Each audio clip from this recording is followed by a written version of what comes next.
Trending crime news with Access's legal contributor. Give it up for my girl, Allison Treasel. Today, we are diving into the complex and heart-wrenching case of Heather Elvis, a young woman who disappeared back in 2013, is the subject of the upcoming docuseries Vanish, the Heather Elvis case. Now, Treasel, this case happened almost 12 years ago. Why is there so much interest in the story? It really is a heart-wrenching story, and it's done very, very well. So let me start with the basics.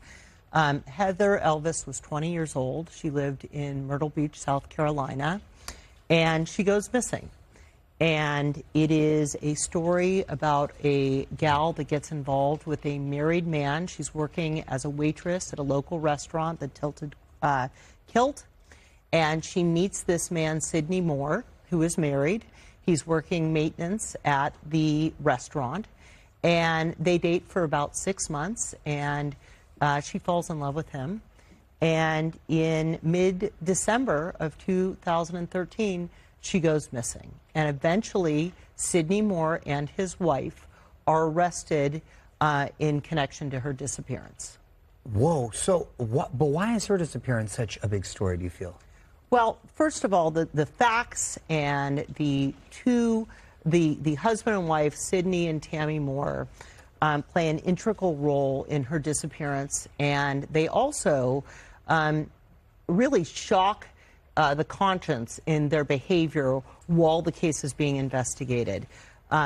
Tammy goes on social media and blames both Heather for her behavior and Heather's family, her father, her sister Morgan, and throughout they deny any involvement, and they are caught lie after lie by the police. And so it captivates the town, and of course Heather has never been found.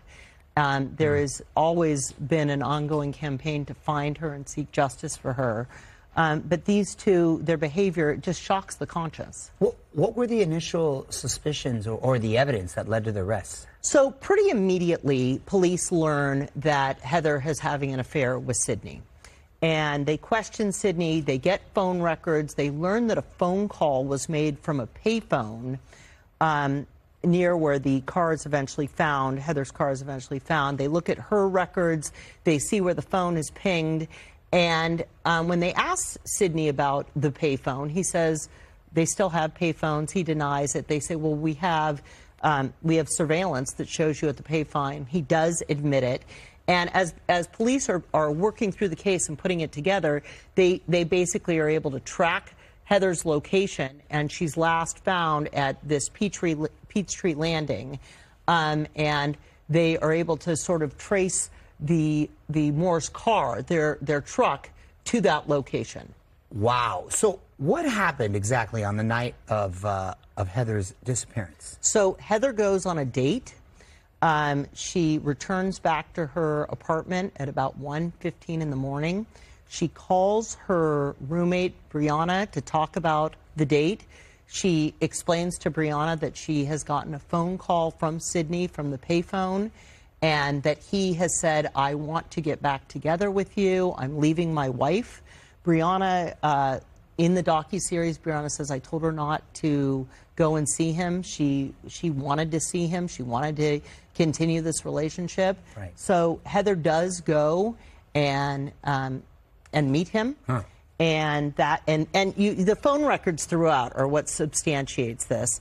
And she is not heard from or seen again. Her car is left abandoned there. And Tammy was allegedly really jealous, right? So pretty immediately, you know, Tammy, who at some point claimed that they had an open marriage, that it wasn't a big deal, that he was allowed to do this.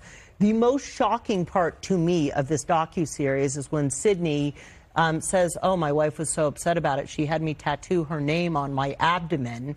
The tattoo artist says that she basically said, if you weren't with this girl, this would have never happened.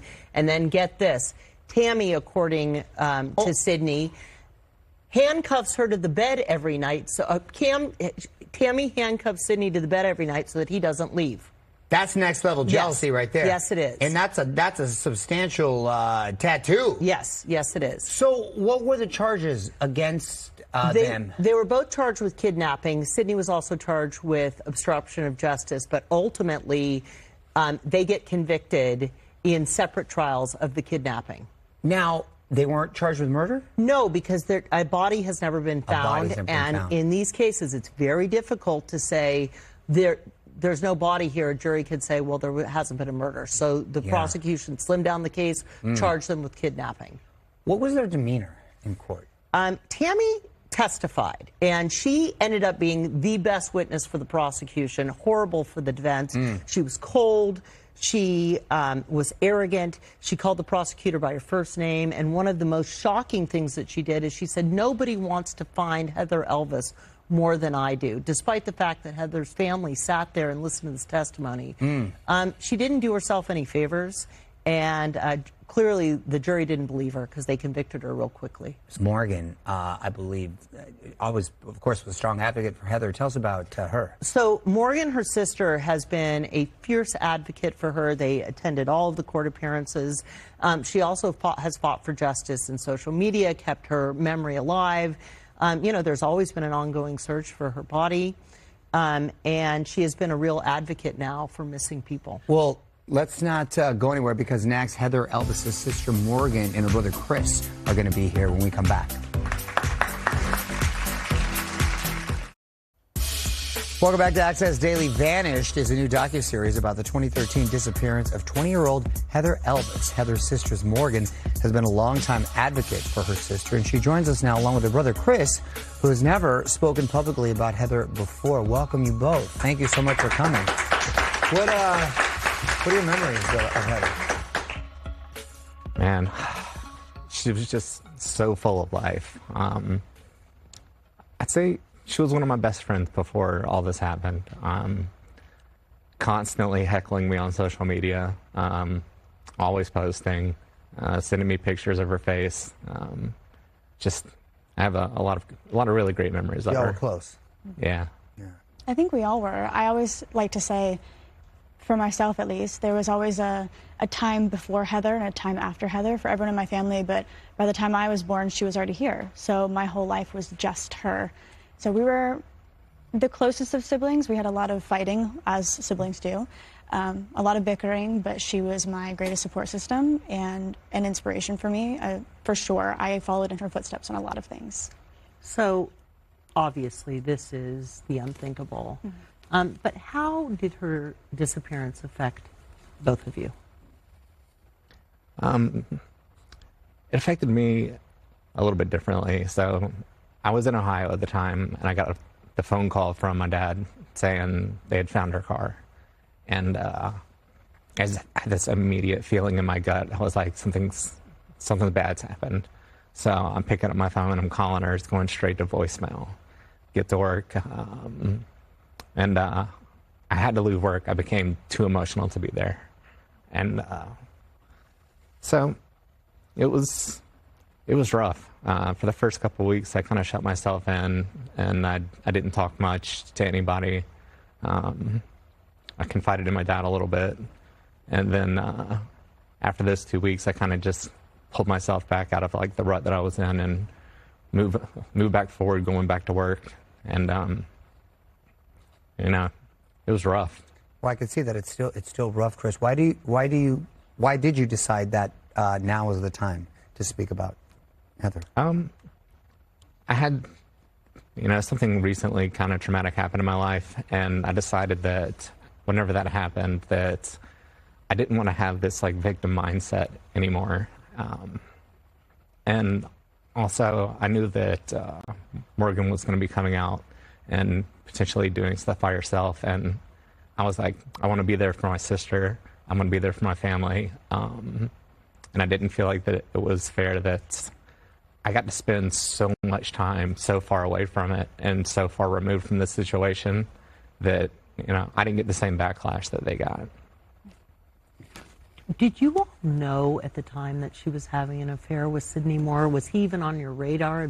Had you heard about him? So I actually had Sydney's phone number in my phone, which is still a thought that seems surreal to me. With my sister and I, we always had a pact that we would always tell each other, and I think it's very important for anybody who is a young female or male out in the dating scene. You always have somebody know who you're going to go see, and you have their phone number, and you know that that's who they're talking to in case something does happen. Right. And so I had his phone number. I had never contacted him, never really knew anything about him, and I certainly didn't know that there was an affair going on. To be honest, I don't know that she knew that in the beginning either. As a young 20-year-old, all you really want is to be loved. Right. And so all I knew about it was that she was seeing this wonderful man that she was so happy to be with, who cherished her. I know the social media attention got to be a bit overwhelming and must have had a huge effect. In the process in this documentary, I'm sure, was both probably therapeutic and incredibly difficult to deal with. After all of that, what is it that you think happened to Heather? I think that's a really loaded question. There's a million different things that could have happened, and that's the problem, is that it still is the unknown. And we haven't gotten that closure because we don't know the facts of the case. We only know speculation, circumstantial evidence, what we've heard in court, and what's been laid out behind closed doors. I think that me personally, and of course I don't speak for everyone, I certainly don't speak for my whole family, but I hope that we find her one day and that she has been gone all this time, because I would hope that she hasn't been out there suffering. I wouldn't wish that on anyone. But I can't really speak to what I think really happened, because I think that would be a far stretch of the imagination. What about you, Chris? I think from pretty early on, I felt like I wasn't ever going to see her again, and that something terrible had happened. I couldn't say exactly what. I can't really speculate, but I do feel like, I'm never going to see her again, that she's been taken from us. And, Did you ever meet Sidney or his wife, Tammy, and were you happy with their convictions?